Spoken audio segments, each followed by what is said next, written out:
5 after midnight, where truth is stranger than fiction.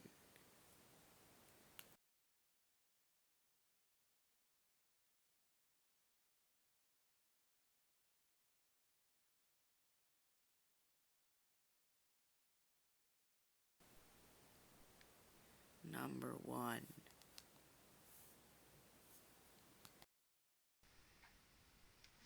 When I first moved to Victoria, we got lost trying to find the superstore. We took a wrong turn into this forested area where it became such a thin, windy road that a U-turn wasn't going to happen. We had no choice but to keep going. The trees were getting so thick that it looked like midnight, but it was indeed 4 p.m.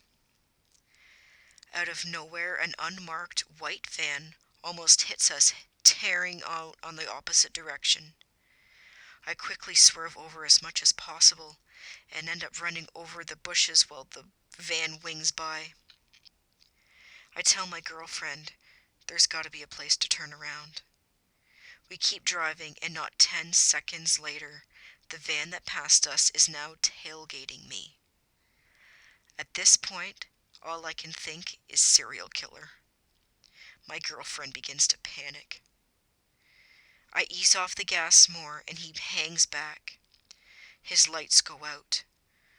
I thought he pulled over at first, but looking out my window, I could see him still following us with his lights off. I floor it to a very unsafe speed and see a small opening to U-turn. I take my chance and make the turn, knowing he is probably speeding to catch me. I stop on the side of the road once again, on a small bush, and turn the car off to hide the lights. He speeds by, sees me, and slams his brakes. I start the car and make it out of the forest and into a gas station. I immediately tell my girlfriend to go inside.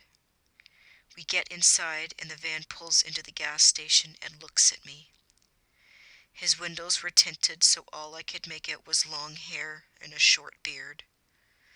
I waved from the safety of the gas station, and he drove away. None of this is exaggerated. Had I hit someone while speeding away, I'm not sure I would have stopped. I live a quiet life and think about this often.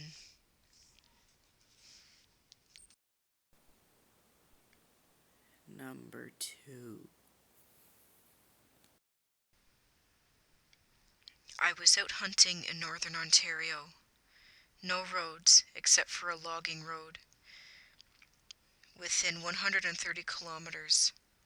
I was late on the bear season, so no one was out hunting in my quadrant. I found a nice campsite alongside a river and hunted from there, and on the second day of my hunt, I came across the bear tracks. I tracked it for about 2 hours, and then they turned around. This is when shit got very fucking weird. I always track on one side of the tracks and return on the other. About 200 meters down the east side of the tracks, I ran into another human footprint, which disappeared across a trail and into the woods on the west.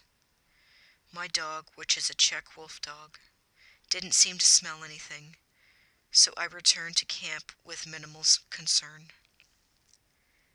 I got back to camp around 7:30 at night, made a quick dinner, and had a cigar by the camp.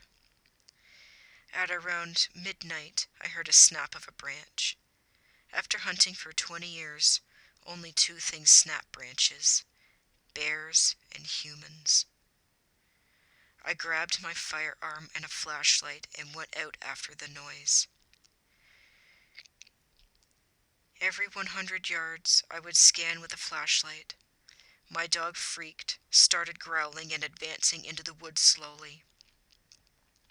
I pulled back on my leash to slow his advance and switched on my flashlight. I saw a pair of eyes looking right back at me. It stared for about 5 seconds and disappeared into the woods. On the walk back, I felt anxious, scared, and uncomfortable. I could feel someone watching me. The next night, the same thing happened. My dog went wild, like I have never seen him. He was whimpering, growling, and clearly very anxious. At this point, I was terrified. I didn't go hunting that day and didn't close my eyes once. That night, I sat up with my flashlight, constantly scanning the tree line. I guess I dozed off around 1 and woke up at 3. I was sweating, confused, and very scared. I scanned the forest, and just barely visible, about 25 yards into the forest, there was a man and his dog. He was looking right back at me. I started to approach him, shouting at him. I got within 10 feet. He looked awfully disheveled and stank. The worst part was he just stared and smiled. His eyes showed zero emotion, and he whispered, "Good night."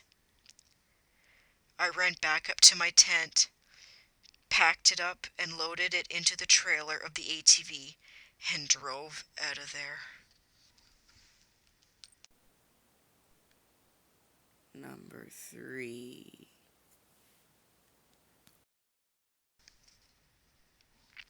I was on a school field trip where we stayed in a lodging place in the woods with cabins. Anyway, so in the afternoon, all of my friends were out playing, and I just stayed in our cabin, which was a shared room, and sat on the window ledge and read. 3 days later, we were on our way home. I'm checking the photos on my camera, and suddenly I see 7 photos of me reading from an unlikely angle. The room I was in had 2 bunk beds lying next to each other, and there wasn't enough space under them for someone to hide in. The photos were kind of slanted, and you could see the floor in the corner of the pictures. I was alone in that room at the time, and I'm sure of it, and my camera couldn't really turn on its own. I'm still not sure what happened, but it's still freaking me out. This happened last spring. Number 4. My coworker told me this story from when he was in his late teens, early 20s. He finished school, had no commitments, so he decided to take a month vacation camping in northern Canada by himself. This was back before digital cameras were so cheap, so he bought a few disposable cameras. His vacation went extremely well, and nothing out of the ordinary happened. A month or so after returning, he finally got around to developing the pictures. Looking through the pictures on one of the cameras, he noticed a few pictures of the inside of his tent at night. He didn't remember taking the pictures, so he looked closer. It was definitely his tent, his sleeping bag, etc. But it looked like someone was inside the sleeping bag. Looking even closer, it was him sleeping inside the sleeping bag. Number 5.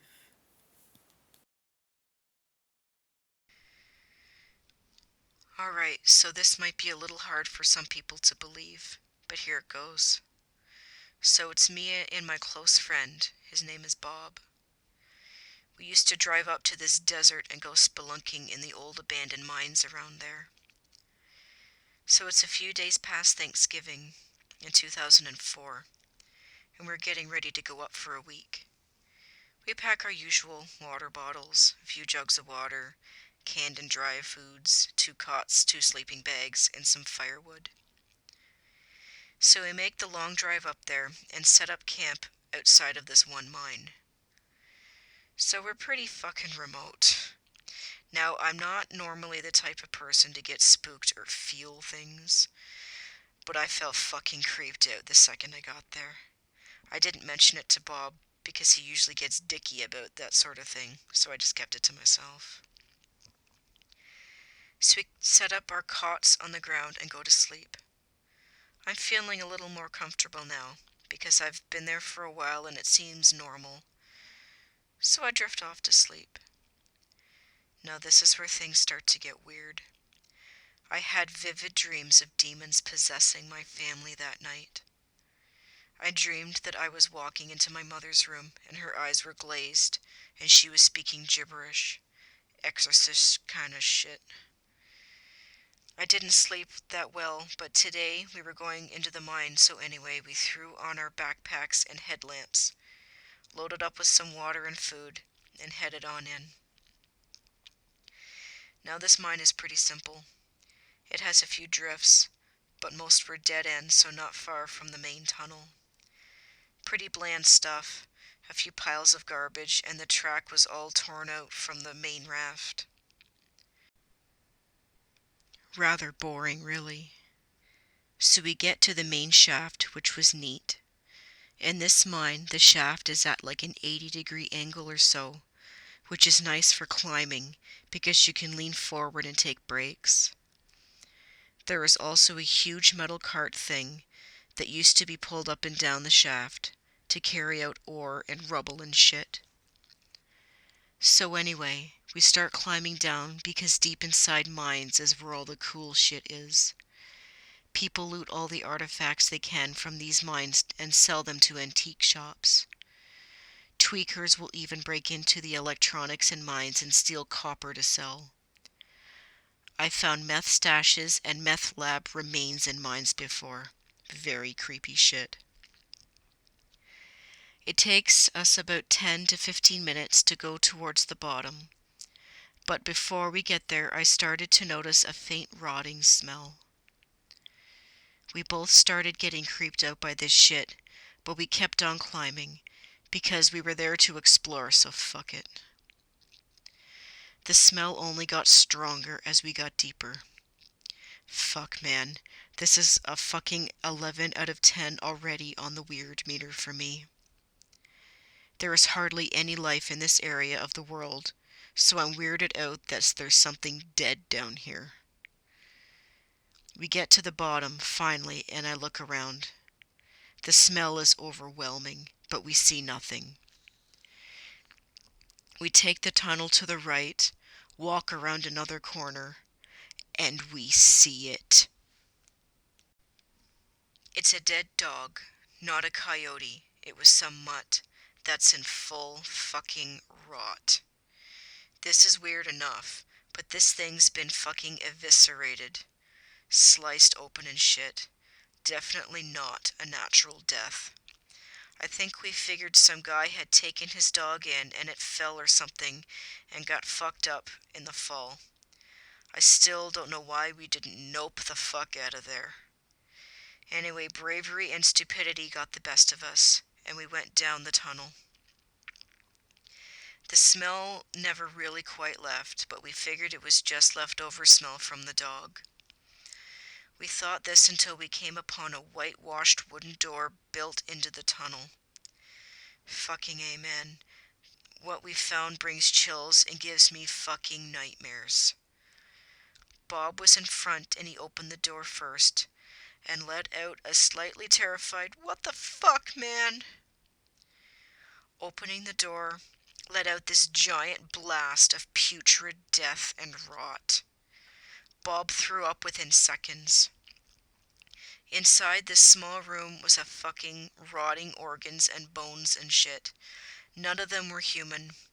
I remember a few dog skulls and a faint pentagram-looking thing on the floor, probably done in blood or some freaky shit. It's the nastiest thing I've ever smelled in my entire life, and I will never know how I didn't fucking puke. We spent about 15 seconds registering just what in the name of fuck this was, before noping the hardest everyone has ever fucking noped in the history of the fucking world. I have never climbed a ladder, packed up shit, and flew the coop so fast before. Never again do I ever want to experience something that horrifying. That shit changed us. We always felt a little more cautious before braving into a mine, and if something felt weird, we didn't go. Fuck that story. I never wanted to bring that up.